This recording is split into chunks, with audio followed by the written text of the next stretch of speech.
Flight take off করার ২০ minute পরে ওইখানে আমার এয়ারপোর্টে একটা মিসাইল পড়ছে। তো পড়ার পরে আমরা একটু শক হয়ে গেছি যে হয়তো আল্লাহ ভালো চাইছে দেখে আমরা দেশে ফিরে আসছি আলহামদুলিল্লাহ।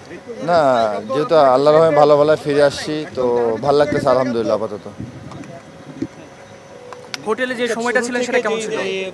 ঘটনাটা ঘটেছিল যে ইন্ডিয়া পাকিস্তান আপনার যুদ্ধ শুরু হচ্ছে মানে তখনকার যে সিচুয়েশনটা সেই সিচুয়েশনটা আপনি এবং রানা কিভাবে ফেস করেছেন?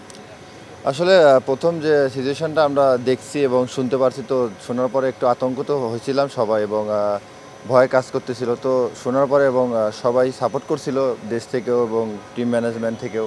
তো বিসিবি থেকে অনেক খোঁজখবর নিছে আমাদের সবসময় এবং পিসিবি এবং পিএসএল টিম থেকে অনেক খোঁজখবর নিছে যে আমরা ভালো আছি কিনা। তো এই আর কি। যেদিন আপনারা পিসিবির সাথে কথা হচ্ছিল কিনা, মানে বাসা তারা কি বলছিল, আসলে খুব দুশ্চিন্তায় নিশ্চয়ই তাদের সময়গুলো যাচ্ছিল এবং এই অভিজ্ঞতা তো এবারই আসলে ফ্যামিলি তো সবসময় টেনশন করে বাইরে থাকলে, তো নর্মালি যখন শুনবে যে আশেপাশে এরকম যুদ্ধ হচ্ছে তো নর্মালি টেনশন করবে। তো চেষ্টা করছি যত ভালো রাখার জন্য, যে ভালো পজিটিভ কথা বলার জন্য, যেন টেনশন না করে এতটুকু। নিশ্চিন্তে খান স্বাস্থ্যকর অল টাইম পান, all time healthy life. Nahid Rana ছিলেন একটু তরুণ, আপনি তাকে কিভাবে হেল্প করেছেন মানুষকে?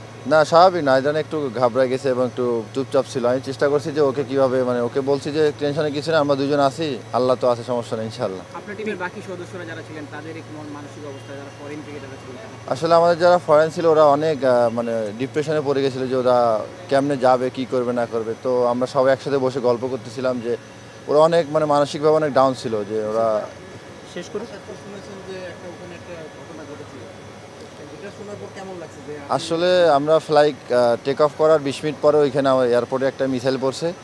তো পড়ার পরে আমরা একটু শক হয়ে গেছি যে হয়তো আল্লাহ ভালো চাইছে দেখে আমরা দেশে ফিরে আসছি আলহামদুলিল্লাহ।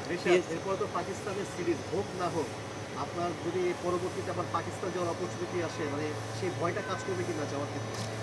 না, স্বাভাবিক, এরকম হলে একটু ভয় কাজ করবে। তো সিচুয়েশন হিসাবে দেখা যাবে যে যাবো কি যাবো না ইনশাল্লাহ। পিএসএল এর বাকি অংশ খেলার ইচ্ছা আছে?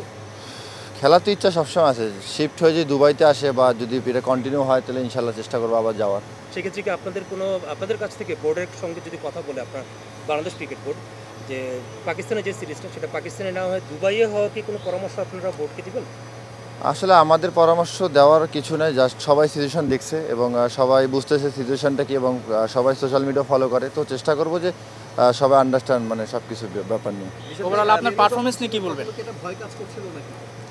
আসলে ভয় দেখেন, স্বাভাবিকভাবে সবাই একটু আতঙ্কিত হবে, স্বাভাবিক। দেশের বাইরে গেছি এবং আমাদের চেয়ে সবচেয়ে ভয় ছিল বাংলাদেশের মানুষ। তো আমরা সবার কাছে কৃতজ্ঞ যে সবাই আমাদের জন্য দোয়া করছে, আমরা ভালো ফিরে আসতে পারছি আলহামদুলিল্লাহ। হিসেবে এই ঘটনার আগে আসলে এই পিএসএলটা আপনি প্রথমবারের মতো ফ্র্যাঞ্চাইজি ক্রিকেট খেলতে গেলেন দেশের বাইরে, আসলে অভিজ্ঞতাটা কেমন ছিল প্রথমবারের অভিজ্ঞতাটা?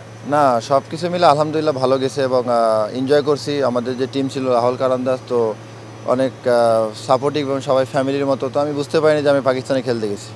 এখন দেশে ফিরে কেমন লাগছে?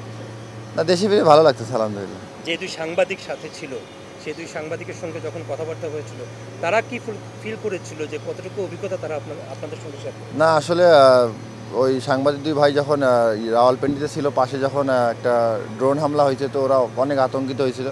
আমার সঙ্গে রাত 2টা-3টা পর্যন্ত রেগুলার কমিউনিকেট চলতেছিল যে ভাই কী করবো না করবো যাওয়ার ব্যাপারে। আমি বলছি সমস্যা নেই ভাই, ধৈর্য ধরেন, পিসিবি অবস্থা করতেছে।